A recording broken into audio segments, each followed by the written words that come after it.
Let's take a look at how to set up a Culligan with ZeroWater Technology Dispenser for everyday use.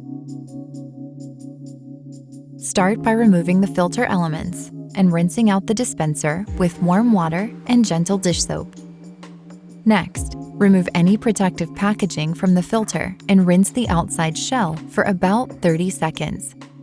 With the reservoir in place, insert the filter and twist to lock it into position.